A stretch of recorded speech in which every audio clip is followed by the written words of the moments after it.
أعوذ بالله من الشيطان الرجيم. بسم الله الرحمن الرحيم. ولئن أذقنا الإنسان منا رحمة ثم نزعناها منه إنه ليئوس كفور. صدق الله العظيم.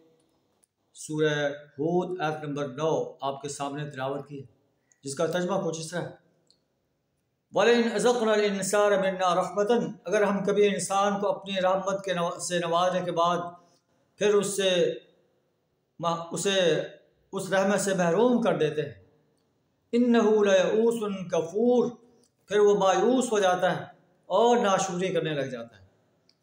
وَلَئِنْ أَذَقْنَاهُ نَعْمَاءَ بَعْدَ ضَرَّاءٍ، اگر ہم اس مصیبت کے بعد جو اس پر آئی تھی اسے اپنی نعمت کا مزہ چکھاتے ہیں تو کہتا ہے ذهب السيئات عني، میرے تمام برے دن ختم ہو گئے، گزر گئے۔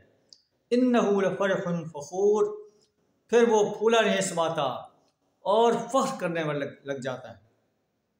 مصیبت میں اللہ کو پکارتا ہے، مصیبت جب چھٹ جاتی ہے تو پھر جو ہے اللہ کو فراموش کر کے فخر و غرور کرنے لگ جاتا ہے۔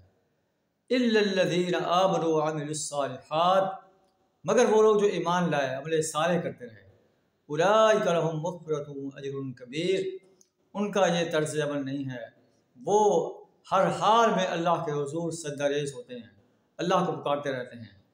ایسے انسانوں کے لیے مغفرت اور اجر کبیر ہے۔ اللہ سے دعا ہمیں ایمان اور عمل صالح سے اپنے آپ کو آراستہ کرنے کی توفیق عطا فرمائے۔ وآخر دعوانا الحمد للہ رب العالمین۔